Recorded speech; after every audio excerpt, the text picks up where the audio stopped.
Pense na pessoa mais ameaçadora que você já encontrou. Quem veio à sua mente? Alguém que parecia, obviamente, perigoso? A verdade é que o perigo real raramente se parece com isso. Ele sorri. Ele é charmoso. Ele te estuda. Ganha sua confiança. Os verdadeiros predadores sociais não estão nas sombras. Estão camuflados na sua vida. E eles não explodem. Eles te desarmam peça por peça, sem que você perceba. Neste vídeo, vamos expor as táticas e os sinais daqueles que usam a máscara da normalidade para manipular. Você está pronto para encarar essa realidade? Você acabou de ver que o perigo real não é o que esperávamos. Não é o grito, não é a violência óbvia.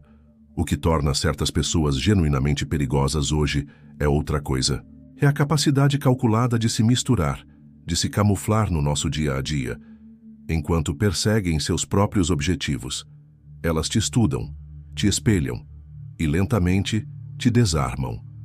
Essa é a essência da observação, derivada lá de Maquiavel. Ele entendia que na sociedade a aparência é tudo. Todos veem o que você aparenta ser.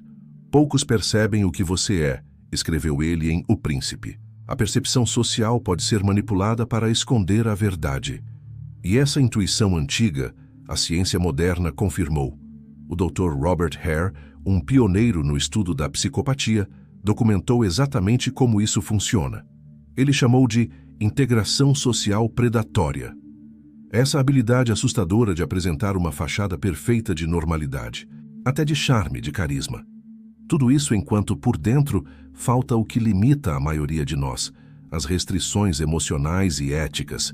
E o mais curioso, essa capacidade de se adaptar socialmente não vem de empatia genuína. Não, muito pelo contrário, é uma forma fria de ler as pessoas, de observar os sinais sociais, de imitar as reações apropriadas, sem sentir nada por dentro. Psicopatas, segundo Hare, desenvolvem modelos cognitivos sofisticados de como humanos típicos funcionam emocionalmente. Eles simulam a normalidade. E essa simulação é eficaz porque pega nossas defesas de surpresa. Evoluímos para detectar predadores físicos, sinais óbvios de agressão. Mas em um mundo complexo de redes sociais e interações sutis, nossos instintos de alarme estão desalinhados. Quem gradualmente ganha sua confiança, estuda suas vulnerabilidades e se posiciona, essa pessoa não aciona seus alarmes internos até que seja tarde demais. A implicação é inquietante. A nossa própria capacidade de nos conectarmos, de confiar, pode ser nossa maior vulnerabilidade, especialmente quando cruzamos com aqueles que dominaram a arte da camuflagem social. Mas se a camuflagem é a tática, quais são os perfis por trás dela? Se a camuflagem é a tática, quais são então os perfis psicológicos específicos que representam a maior ameaça? A resposta surpreendentemente emerge quando cruzamos o pensamento de três gigantes: a perspectiva de Maquiavel sobre o poder, a análise forense de Robert Hare sobre a psicopatia e a compreensão profunda de Carl Jung sobre a sombra da nossa psique. O primeiro perfil, em termos junguianos, poderíamos chamar de sombra desintegrada, o psicopata clássico. Jung propôs que cada um de nós tem uma sombra, aspectos que reprimimos por serem inaceitáveis para o nosso ego. Na maioria das pessoas, há uma tensão interna saudável entre quem mostramos ao mundo e essa sombra oculta. Mas no psicopata, essa tensão simplesmente não existe de forma funcional. Não há um conflito interno real entre impulsos predatórios e consciência moral, porque a consciência moral para eles simplesmente não está presente da mesma forma. Robert Hare identificou as características: superficialidade emocional, uma perturbadora ausência de remorso, um comportamento manipulador e calculista e impulsividade. Pesquisas de imagem cerebral, aliás, apoiam isso, mostrando diferenças claras em regiões ligadas ao processamento emocional e à empatia nesses indivíduos. O segundo arquétipo, o manipulador narcisista, se alinha mais diretamente ao maquiavelismo clássico. Ao contrário do psicopata, ele pode ter alguma capacidade de conexão emocional e talvez até experimente remorso. Mas essas faculdades são completamente subornadas por um grandioso senso de direito, e uma necessidade insaciável e constante de admiração. O que os torna perigosos é o que Jung chamou de inflação, a identificação total do ego com um complexo de poder ou superioridade, resultando em uma convicção inabalável na própria razão, na própria moralidade, mesmo quando suas ações são destrutivas. O terceiro perfil, talvez o mais sutil e junguiano, é o portador da sombra coletiva. Jung percebeu que sociedades, assim como indivíduos, também reprimem qualidades e impulsos considerados inaceitáveis, criando uma espécie de sombra cultural. E essa sombra pode emergir e ganhar voz através de figuras carismáticas que canalizam e amplificam esses aspectos suprimidos na coletividade. Esses três perfis, o psicopata, o narcisista e o maquiavélico, frequentemente se misturam, formando o que a psicologia contemporânea chama de tríade sombria. E pesquisas recentes mostram que indivíduos com alta pontuação nessa tríade são desproporcionalmente encontrados onde? Em posições de poder, no mundo corporativo, na liderança política, em círculos de grande influência social. E o dano que eles causam é particularmente insidioso. Ao contrário do criminoso óbvio, ou da pessoa visivelmente violenta, eles operam frequentemente dentro dos limites técnicos da legalidade, usando manobras psicológicas sutis que exploram as falhas inerentes aos nossos sistemas sociais e às nossas próprias vulnerabilidades humanas. Eles não usam força bruta, eles usam a sua confiança, a sua ingenuidade, a sua necessidade de se conectar. Então, se esses são os rostos da sombra que caminha entre nós, como podemos, na prática, reconhecê-los antes que seja tarde demais? Para transcender tanto a paranoia indiscriminada quanto a ingenuidade perigosa, precisamos desenvolver um discernimento refinado, uma habilidade baseada na observação atenta de padrões de comportamento. Padrões que foram identificados na sabedoria estratégica de Maquiavel, na pesquisa forense de Robert Hare e na psicologia profunda de Carl Jung. O primeiro padrão revelador é o teste incremental de limites. É a prática sutil de violar normas sociais ou limites pessoais de maneiras pequenas, quase imperceptíveis. Um comentário ligeiramente inapropriado disfarçado de brincadeira. Um toque que dura um pouco mais que o necessário. Coisas que, isoladas, podem ser facilmente defendidas como inocentes. Mas observe o padrão. O propósito é duplo. Testar o quão facilmente você pode ser manipulado e, aos poucos, te dessensibilizar para violações maiores. A chave aqui não é sempre o confronto, mas o reconhecimento consciente. Note o teste e veja se ele se repete. É um sinal de alerta. O segundo padrão, o charme calculado.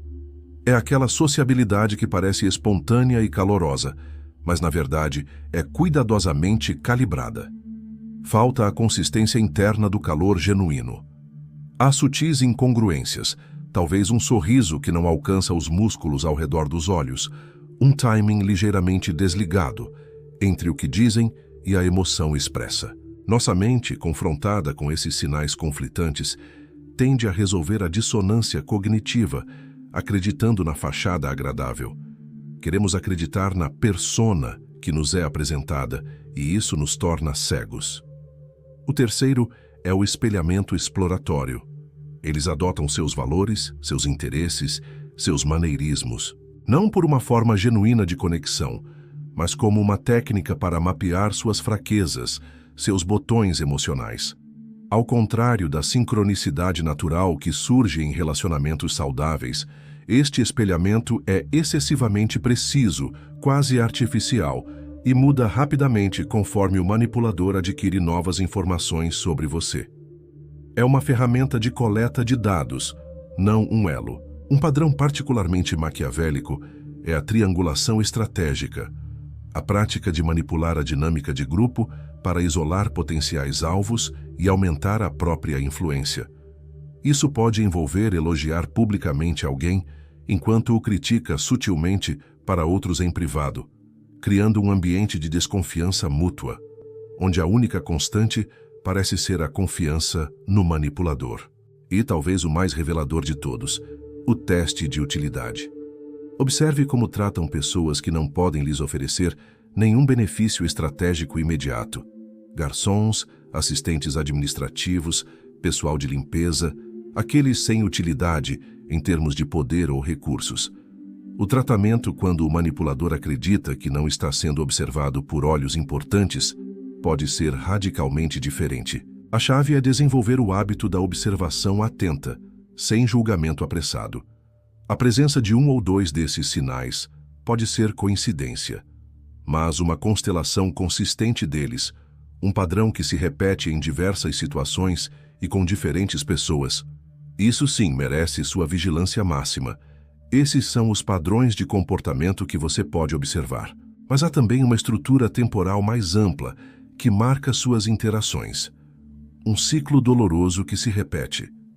Além dos padrões de comportamento que acabamos de ver, há uma estrutura temporal mais ampla que marca as interações com predadores sociais. Um ciclo doloroso e previsível, identificado primeiro na psicologia clínica, estudando transtornos de personalidade, mas com paralelos diretos às estratégias de conquista em tratados de guerra. É o ciclo de idealização, desvalorização e descarte. Começa com a idealização. O alvo é elevado a um status quase mítico, recebe atenção extraordinária, elogios excessivos, o que psicólogos chamam de love bombing. É uma projeção massiva do positivo sobre a vítima. Maquiavelicamente, isso desarma as defesas naturais. Afinal, quem desconfia de tanto afeto? E cria uma forte dependência baseada em validação externa. A vítima se torna emocionalmente viciada em manter essa imagem perfeita que o manipulador projetou sobre ela. À medida que esse investimento emocional se aprofunda, a fase de desvalorização emerge, sutilmente. O manipulador começa a retirar a validação antes abundante. Surgem críticas leves, muitas vezes disfarçadas de preocupação. Promessas são quebradas, mas com explicações plausíveis.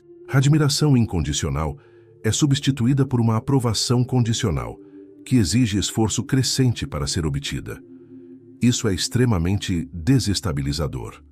A vítima, confusa e ansiosa, redobra os esforços para recuperar aquela dinâmica inicial de idealização, sem perceber que aquilo nunca foi real, mas uma tática deliberada.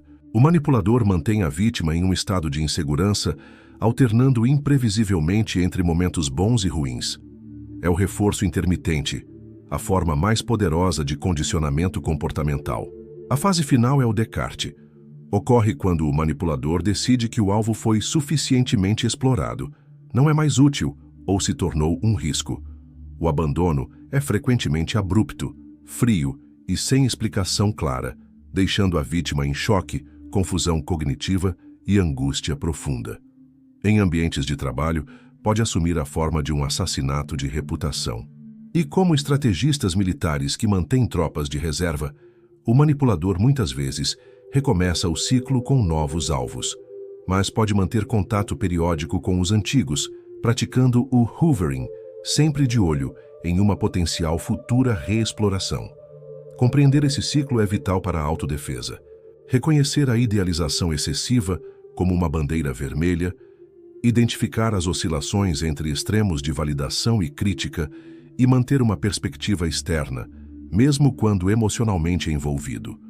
Como disse o psicólogo clínico George Simon, a defesa mais eficaz não é a contra-manipulação, mas a consciência e limites claros. Conhecer o jogo do predador social e o ciclo de manipulação é o primeiro passo. Mas como transformar essa compreensão em proteção real no dia a dia? Agora traduzimos o conhecimento teórico em estratégias práticas e implementáveis. Táticas de autopreservação de Maquiavel, insights de contenção da psicologia forense, conceitos de integração da sombra de Jung, tudo se junta aqui para construir seu sistema de defesa. Primeira linha de defesa: a compartimentalização consciente da vulnerabilidade. A prática deliberada de revelar informações pessoais, suas fraquezas, de forma incremental, não indiscriminada. Não é um chamado à paranoia universal, mas um reconhecimento de que a intimidade genuína e a confiança se desenvolvem organicamente, com o tempo. Antes de compartilhar algo significativo, pergunte-se: o comportamento dessa pessoa até agora realmente justifica esse nível de confiança? Segunda estratégia: o apoio social distribuído. Mantenha uma rede diversa de relacionamentos saudáveis e de confiança. Não centralize todas as suas necessidades emocionais em uma única conexão. Psicologicamente, isso serve como uma proteção poderosa contra as táticas de isolamento frequentemente usadas por manipuladores. Avalie sua rede periodicamente. Algum relacionamento está absorvendo desproporcionalmente sua energia? Terceira estratégia: a observação neutra de padrões. Desenvolva a disciplina de registrar e analisar comportamentos problemáticos sem imediatamente racionalizá-los. Predadores sociais dependem da nossa tendência a justificar seu mau comportamento com desculpas. Ah, ele estava só num dia ruim. Crie mentalmente um registro de incongruências. Anote quando ações contradizem palavras, quando promessas não são cumpridas, ou quando o comportamento da pessoa muda drasticamente dependendo da audiência presente. Quarta estratégia: vital em contextos profissionais ou organizacionais, a documentação preventiva. Mantenha registros escritos de interações preocupantes, decisões importantes, acordos. Isso serve como uma proteção sólida contra táticas como gaslighting, que faz você duvidar da sua própria memória ou sanidade, e reescrita histórica retrospectiva. Um simples e-mail deu apenas para confirmar nosso entendimento sobre X após uma conversa pode ser um salva-vidas. A quinta, derivada diretamente do pensamento de Maquiavel sobre alianças, a verificação triangulada de reputação.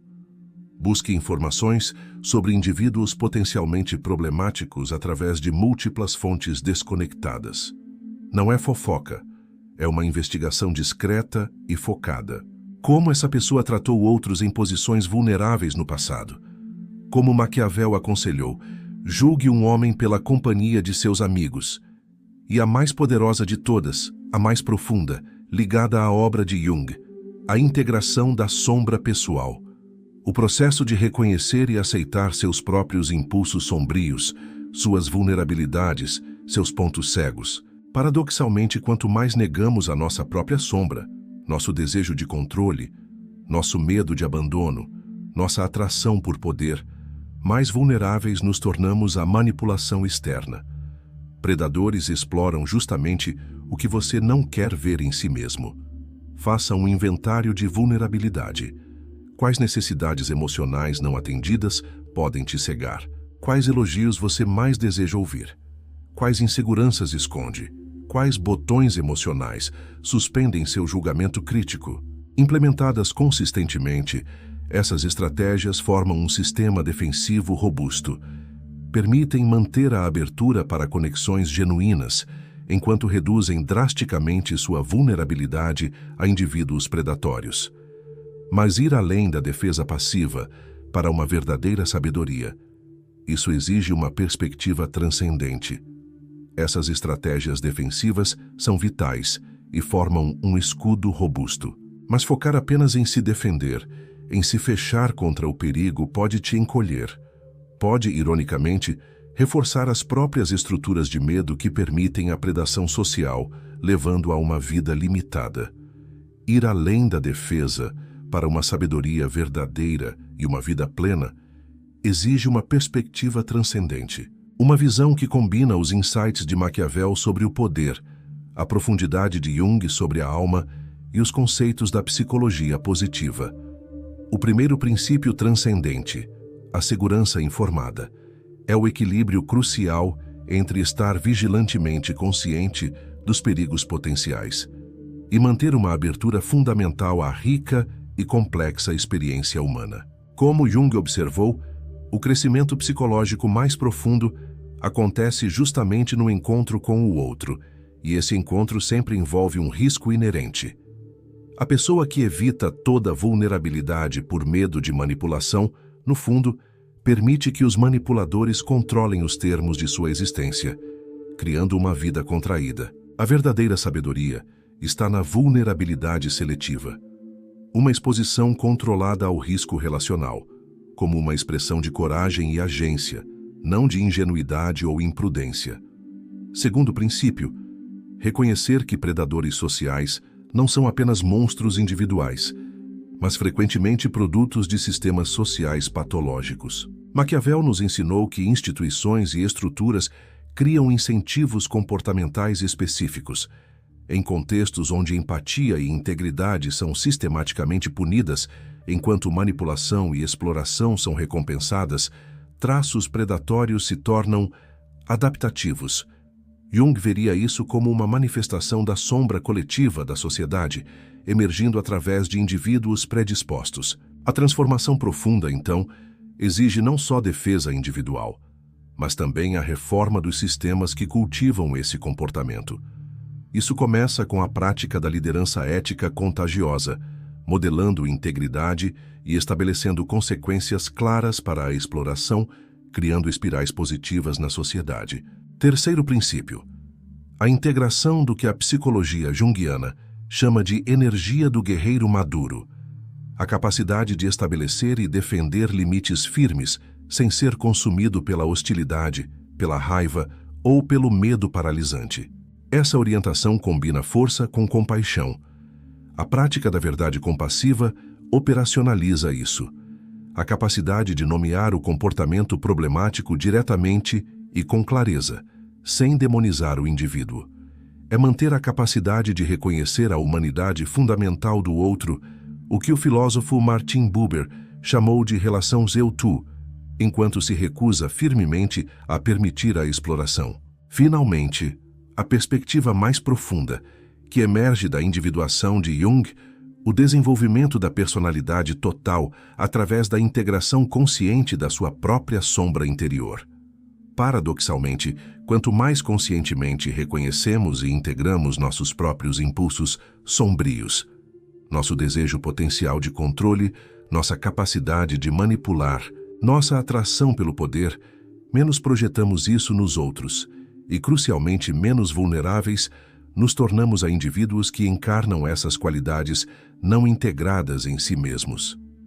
Psicólogos junguianos como James Hillman sugerem que nossos encontros com predadores podem ser, em parte, confrontos não resolvidos com o arquétipo do predador dentro de nós mesmos. A vulnerabilidade à manipulação diminui não só pela defesa externa, mas pela integração construtiva dos próprios impulsos predatórios. Essa perspectiva multidimensional não minimiza o perigo real representado por indivíduos verdadeiramente perigosos, nem sugere que vítimas de manipulação são responsáveis por sua vitimização. Em vez disso, ela oferece uma compreensão mais profunda e matizada, permitindo navegar as complexidades da experiência humana com uma sabedoria que transcende tanto a vulnerabilidade ingênua quanto a paranoia cínica. Agora que você conhece os sinais, as táticas e as estratégias, a pergunta crucial é: você continuará navegando pelos relacionamentos com a ingenuidade que o deixa vulnerável? Ou desenvolverá o discernimento necessário para proteger sua saúde e bem-estar psicológicos? Este conhecimento ressoa de forma diferente para cada um. Qual foi uma vez em que você ignorou sinais de alerta em um relacionamento e depois percebeu o alto preço que pagou?